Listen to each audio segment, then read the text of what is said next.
നമസ്തേ. ഇന്ന് നമുക്ക് സൂര്യ നമസ്കാരത്തെ കുറിച്ച് മനസ്സിലാക്കാം.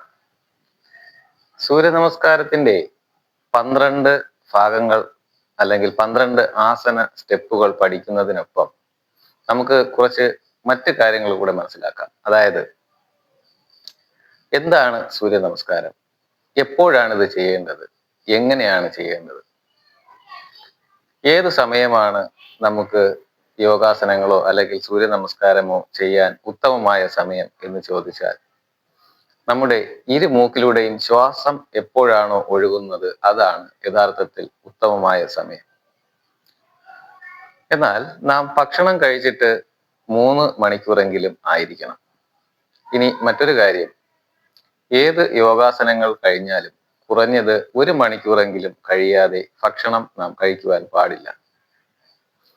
അടുത്തതായി, നമ്മുടെ ശരീരത്തിൽ 108 മർമ്മസ്ഥാനങ്ങളിലൂടെയും പ്രാണനെ പ്രവഹിപ്പിക്കുന്നതാണ് സൂര്യ നമസ്കാരം. ഇത് നാം വെയിലേറ്റുകൊണ്ട് തന്നെ സൂര്യ നമസ്കാരം ചെയ്യണം എന്നൊന്നും അർത്ഥമില്ല. അതായത് നമ്മുടെ ഉള്ളിൽ തന്നെ സൂര്യനെ ഉണർത്തുന്നതാണ് സൂര്യ നമസ്കാരം.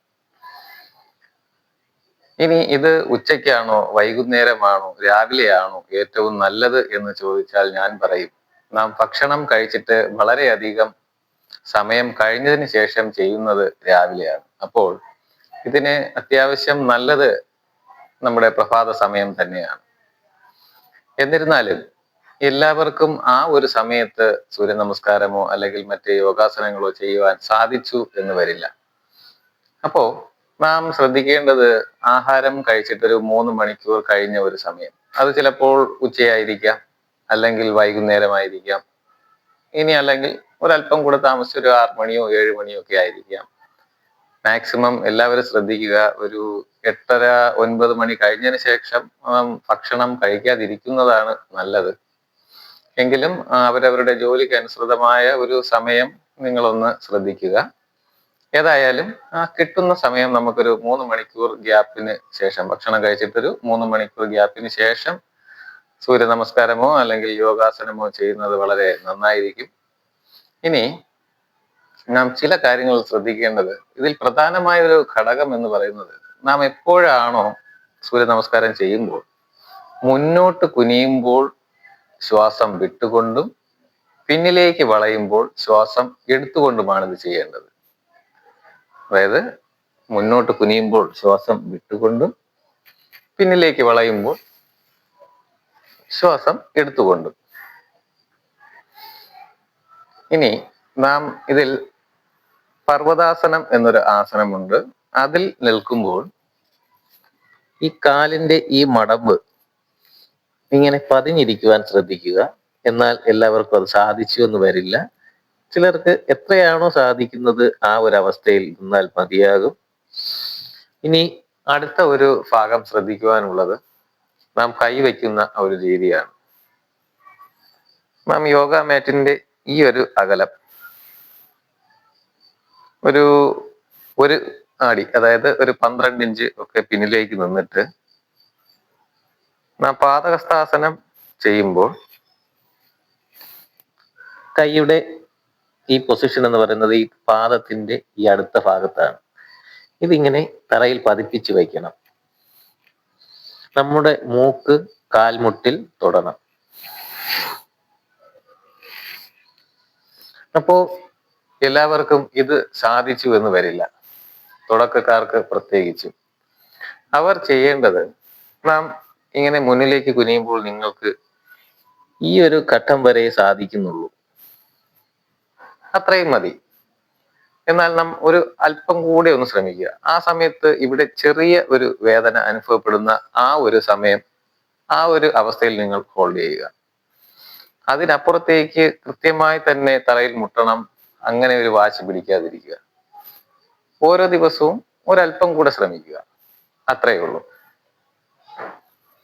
ചിലർക്ക് ഇത്രയായിരിക്കും സാധിക്കുക, മതി. അവരവരുടെ കഴിവിനനുസരിച്ച് വളരെ സാവധാനത്തിൽ ശ്രമിച്ച് ഒടുവിൽ നമുക്ക് ആ ഒരു ലക്ഷ്യത്തിലേക്ക് എത്തിച്ചേരാൻ സാധിക്കും. ഇനി പിന്നിലേക്ക് വളയുന്നത്, അതും ചിലർക്ക് ചിലപ്പോൾ ഇത്രയേ സാധിക്കും. അത് മതിയാകും. എന്നാൽ ചിലർക്കു വളരെയധികം പിന്നോട്ട് വളയുവാൻ സാധിക്കും. നിങ്ങൾക്ക് എത്രയാണോ സാധിക്കുന്നത് അതിൽ നിന്നും ഒരല്പം കൂടി ശ്രമിക്കുക. എന്ന് വെച്ച് നമ്മുടെ ശരീരത്തിന് അധികം ഒരു സ്ട്രെസ് കൊടുക്കാതിരിക്കുവാനും ശ്രമിക്കുക. ഇങ്ങനെ വളരെയധികം ദിവസങ്ങൾ കഴിയുന്തോറും നിങ്ങൾ ഇതിൽ പുരോഗമിക്കുകയും വളരെ കൃത്യമായി തന്നെ ഈ സൂര്യ നമസ്കാരം ചെയ്യുവാൻ നിങ്ങൾക്ക് സാധിക്കുന്നതാണ്. അപ്പോൾ ആദ്യം ഞാനൊന്ന് ചെയ്ത് കാണിക്കാം. എന്നിട്ട് വളരെ സാവധാനം നിങ്ങൾക്ക് പഠിക്കാവുന്ന രീതിയിൽ കൂടെ ഞാനൊന്ന് ചെയ്ത് കാണിക്കുന്നതാണ്. അപ്പോൾ നേരത്തെ പറഞ്ഞതുപോലെ ഒരു 12 ഇഞ്ചോളം നമ്മുടെ യോഗ മാറ്റിന് മുൻഭാഗത്ത് സ്ഥലം ഇട്ടതിന് ശേഷം, ആദ്യം ഞാൻ ശ്വാസം എടുക്കുന്ന ആ രീതിയൊന്നും പറയുന്നില്ല, ജസ്റ്റ് ഒന്ന് കാണിച്ചതിന് ശേഷം അതിനെ ഒന്ന് വിവരിച്ച് പറഞ്ഞു തരാവുന്നതാണ്.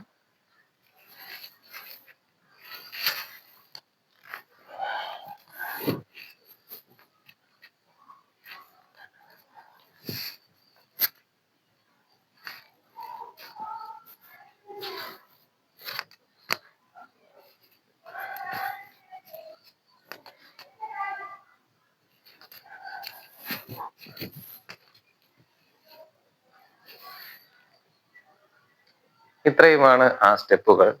ഇനി ഒരല്പം വിശദീകരിച്ച് പറയാം. ഇങ്ങനെ മുകളിലേക്ക് കൈകൾ എടുക്കുമ്പോൾ ശ്വാസം എടുത്തുകൊണ്ടും ശ്വാസം വിട്ടുകൊണ്ട് നെഞ്ചിന് നേരെ തൊഴുതു പിടിച്ചുകൊണ്ട് പ്രണാമാസനം. ഇനി ശ്വാസം എടുത്തുകൊണ്ട് പിന്നിലേക്ക് വളഞ്ഞുകൊണ്ട് അർദ്ധചക്രാസനം. ശ്വാസം വിട്ടുകൊണ്ട് കൈകൾ കാൽപാദത്തിനരികെ പതിപ്പിച്ച് വച്ചുകൊണ്ട് പാദഹസ്താസനം. മൂക്ക് മുട്ടിൽ തൊടുവാൻ ശ്രമിക്കുക. ഇനി ഏതെങ്കിലും ഒരു കാൽ പിന്നിലേക്ക് നീട്ടുക. അതോടൊപ്പം ശ്വാസം എടുത്തുകൊണ്ട് മുകളിലേക്ക് നോക്കുക. അശ്വ സഞ്ചലനാസനം. ഇനി ശ്വാസം വിട്ടുകൊണ്ട് ഇരു കാൽപാദങ്ങളും തറയിൽ അമർത്തി വച്ചുകൊണ്ട് പിന്നിലേക്ക് അല്പം സ്ട്രെച്ച് ചെയ്ത് പർവ്വതാസനം. ഇനി കാൽമുട്ടുകൾ മടക്കി അതിന്മേൽ ഇരുന്നു കൊണ്ട് പിന്നിലേക്ക് ഇരുന്നു കൊണ്ട് ശശാങ്കാസനം. അതേ അവസ്ഥയിൽ മുന്നിലേക്ക് നീങ്ങി താടി, നെഞ്ച്, കാൽമുട്ടുകൾ, കാൽപാദം എന്നിവ തറയിൽ പതിപ്പിച്ച് സാഷ്ടാംഗാസനം. ഇനി അവിടെ നിന്നും ശ്വാസം എടുത്തുകൊണ്ട് ഭുജംഗാസനം. ശ്വാസം വിട്ടുകൊണ്ട് വീണ്ടും പർവ്വതാസനം. ഏത് കാലാണോ വച്ചത് അതേ കാലിൽ തന്നെ മുന്നിലേക്ക് നീക്കി അശ്വസഞ്ചലനാസനം. ശ്വാസം വിട്ടുകൊണ്ട് പാദഹസ്താസനം. അവിടെ നിന്നും ശ്വാസം എടുത്തുകൊണ്ട് പിന്നിലേക്ക് വളഞ്ഞ് അർദ്ധചക്രാസനം.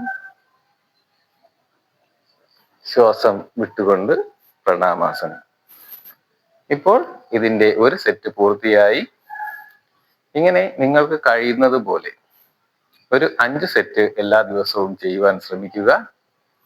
ഇനി സാധിക്കാത്തവരാണെങ്കിൽ ഒരു സെറ്റ് ചെയ്താൽ മതിയാകും. സാധിക്കുന്നവർ എത്ര വേണമെങ്കിലും ചെയ്യാവുന്നതാണ്. ഇത് ചെയ്യുമ്പോഴുള്ള ഒരു ഗുണം എന്ന് പറയുന്നത് നാം വളരെ ഊർജ്ജസ്വലരാവുകയും ആരോഗ്യവാന്മാർ ആവുകയും കൂടാതെ വളരെയധികം വിയർപ്പും ഉണ്ടാകും. എന്നാൽ ഇതിന്റെ പരിശീലനം വളരെയധികം കൂടുന്നതിനനുസരിച്ച് അത്രയധികം വിയർപ്പൊന്നും പോവുകയില്ല. എന്നാൽ ആദ്യമായിട്ടൊക്കെ ചിലർ ചെയ്താൽ വളരെയധികം വിയർക്കാനുള്ള സാധ്യതയുണ്ട്.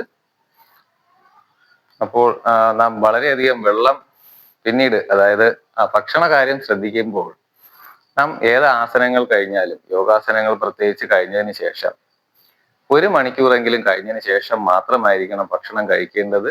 അപ്പോൾ ആദ്യഘട്ടങ്ങളിൽ വളരെയധികം വെള്ളം കൂടെ ഒന്ന് കുടിക്കുവാൻ ശ്രമിക്കുക. നിങ്ങളുടെ ശരീരമൊക്കെ മാലിന്യവിമുക്തമാകുവാൻ ഇത് വളരെയധികം സഹായിക്കും. അപ്പോൾ ഇതിൽ പറഞ്ഞിട്ടുള്ള സ്റ്റെപ്പുകൾ വളരെയധികം ശ്രദ്ധിച്ച് ചെയ്യുക. കഴിവിന്റെ പരമാവധി മാത്രം ശ്രമിച്ചാൽ മതിയാകും. ഏവർക്കും നന്ദി, നമസ്കാരം.